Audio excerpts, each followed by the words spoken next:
That's beef sushi. Would be great with green onion. Slivered green onion right on the top. Maybe just a drop of soy sauce for the flavor of soy. And you could also, I have an idea. Add a whole thing of wasabi. Welcome back. It's only been like a year and a half. No, I think some of the videos were 2 years ago. Well, anyway, none of that matters. 40 pounds less of me, but we're going to start adding some of that back with top sirloin. One of my first videos around Christmas time, a little earlier than Christmas time, a couple of years ago, was what we call a reverse sear. And the reverse sear is basically cooking a roast low and slow, super low temperatures for a very long time, then taking it out, letting it rest, and then putting it into a really hot oven and getting it really, really, really, really crispy on the outside. What this does, this is a sous vide technique. And the sous vide is this guy over here. He's got a temperature and a water circulation, so it moves the water around. It gets it to a certain temperature and keeps it that way for several hours. So we're going to cook between 2 to 3 hours. It's just after 4 o'clock, so I'm probably only going to do 2 hours, let's be honest. There's nothing complex about this dish or this style of cooking. It's all about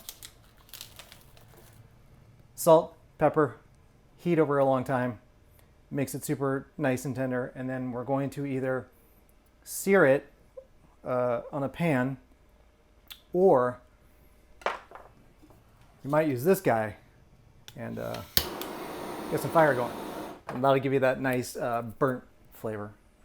Burnt like charcoal, like a grill, like a hot grill.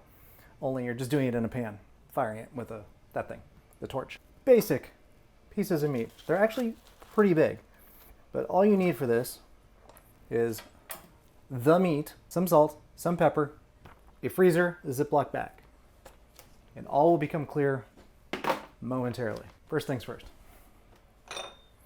I'm using sea salt, so I'm going with this. It's more of a table salt, a little thicker than table salt. Once you've salted one side, grab your pepper grinder.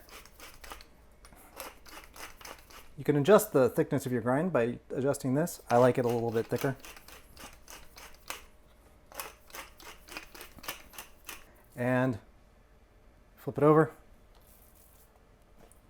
Repeat the drill. Salt and pepper. Now this is something you can do with any cut of meat for pretty much any length of time. This is also a really good thing to add in aromatics. So if you want to have like a rosemary or a sage, or there's some kind of herbs you like in with it, you can throw them in to the bag along with just the meat. I am really, really, really, really strongly a salt and pepper guy. With the price of food these days, and steaks are pretty rare, salt and pepper. So one bag steak goes in. So I'm laying it in flat so I can hopefully get the other one in here too. We want full contact with the bag. I'm actually going to do 2 bags. I'm back. I don't think I can put both of them in one bag. So salt and peppered top sirloin steak. Keep the steak flat. Mostly close the bag. Leave a little hole. So what we can do is we leave just a little bit here, a little gap. And there's a reason for that. So what we're going to do is we put the meat in the bag in. This is called something like this submersion technique. This is the hacky and quick way to do it. You keep your finger in here and you go to submerge it all, and then you just seal it while it's under. And it should stay down. Voila. We're going to do the same thing to this one. What'll happen is the water will circulate for a couple of hours at 131 or 32 degrees. And that's going to be my medium rare. And then we're going to sear the top in a couple of hours. And once that's done, we're going to cut into it, and it should be delicious. This does have phone controls, but you're my phone. So we're going to turn it up to 131. 131. We're going to set the timer, and we're going to make that. We're just going to hold it down. Not 3 hours. Well, kind of doesn't matter. I'm going to take it out after 2. So It'll heat up the water. Once the water gets up to temperature at 131, it will then start the timer down to 3.5 hours. We're not going to cook it for 3.5 hours because I don't have that kind of time. That's the basics of sous vide. We'll cut back and finish the sucker up. We're back. This has been going for about 2 hours, as advertised. It is perfectly gray and unattractive, which is something I didn't advertise last time, and I probably should have. I'm going to turn on this cast iron pan. I'm going to do one version of this that uses cast iron pan, butter and some oil, some butter, I don't know, something. Get it really, really hot, get it smoking hot, and then we're just going to sear each side on one of these. On the other one, I'm going to use my torch and just blacken it. So for that, grab just a handy nonstick. So this is heating up. I am going to debag these. Well, we've got meat in a bag. It's 131 degrees all the way through. So it is perfectly cooked. It is medium rare. The meat looks really unattractive, and that is one of the things that's a hallmark of sous vide cooking, is that it doesn't look great. And the reason it doesn't look great is because there's been no Maillard reaction. The browning, Maillard. It's when the sugar is brown, they caramelize. A lot of people think of steaks as these charred, yummy things with the inside that's perfectly cooked. Well, that's what this is. It took 2 hours. It's cooked it through to 131 degrees. The temperature you would take it off if you were cooking it on the stove, or an oven, or a broiler, or a grill, whatever. So we've got it. We've got this, looks like a kidney. Oh my God, are these kidneys? These don't need any more seasoning, but they do need a little drying off. I'm gonna get it dry, and then we're going to put some butter or ghee. I'm gonna use ghee. I have ghee.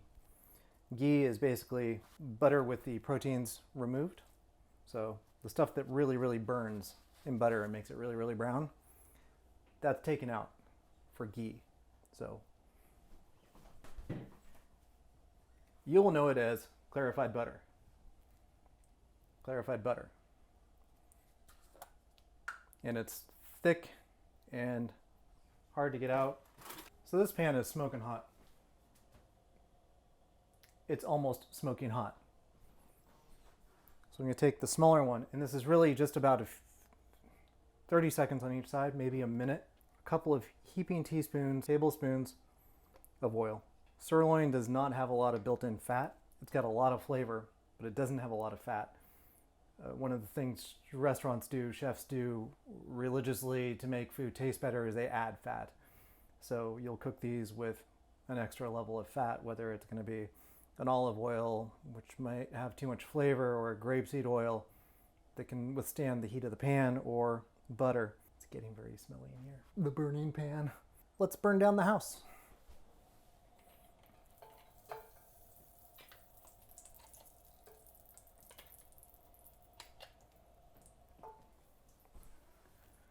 So we take our dried off steak into our very hot pan.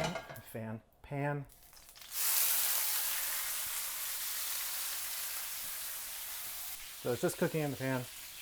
This one, this steak right here, I'm going to take and I'm going to put into the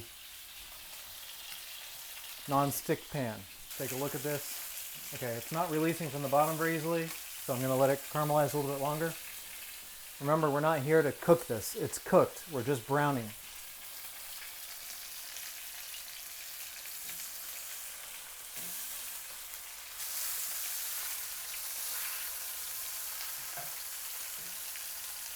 Yes, I'm being a little too aggressive with it. It doesn't want to come off. And I shouldn't be forcing it, but here we are.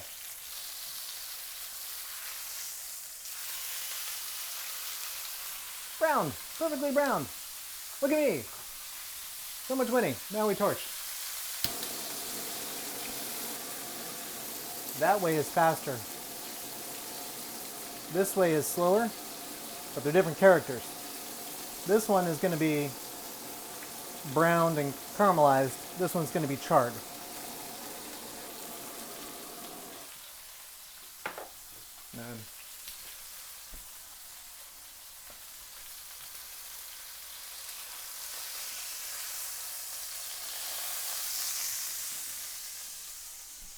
Fire off. Nicely browned. Less so on the other side, because I'm not a patient man. My bad. This is the same kind of torch you would use for a creme brulee. More fun over here.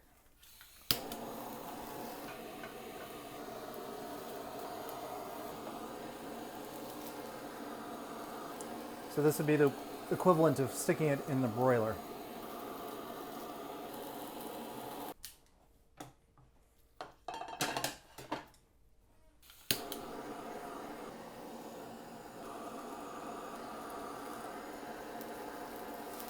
You can serve it over rice.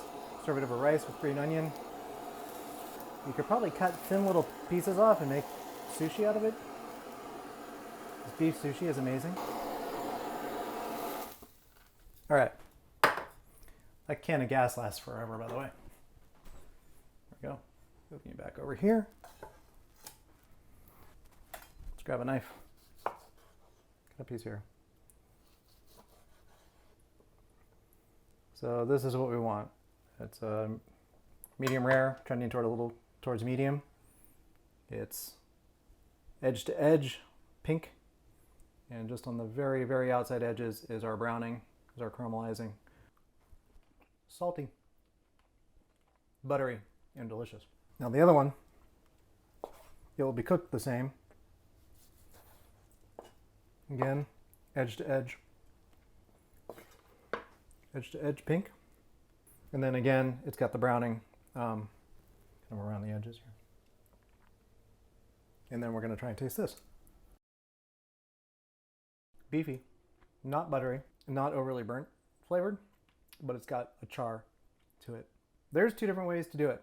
So I think I'm going to be scooping a bowl of rice, maybe 100 grams of rice, and then I'm going to take some slices of this, maybe a little bit of soy sauce and some green onion, put it over that.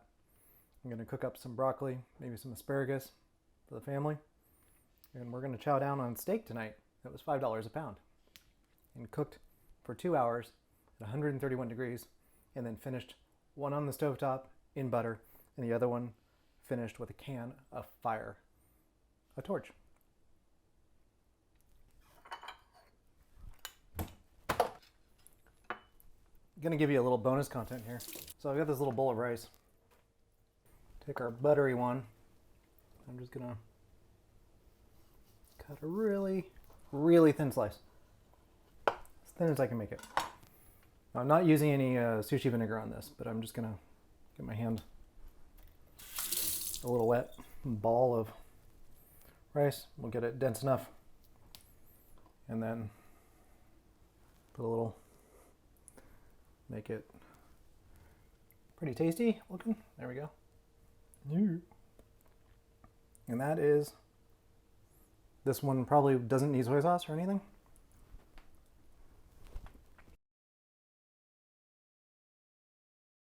That's beef sushi. Would be great with green onion. Slivered green onion right on the top. Maybe just a drop of soy sauce for the flavor of soy. But also, I have an idea. I have a whole thing of wasabi. Thinly sliced piece of meat. Grab some rice. Make it dense enough so that it'll hold a piece of meat. Put some wasabi on your finger. Just run it down the meat. And wasabi side down onto the meat. Perfectly juicy. Probably gonna have a kick. Yeah. I'm gonna make that for my wife. That is good. Holy cow. Okay, I've got to go now. So there's your bonus content. Like and subscribe. Don't be a stranger. And go cook something, please. Something delicious. You can do it. I believe in you. All right, that's it for me. Thank you.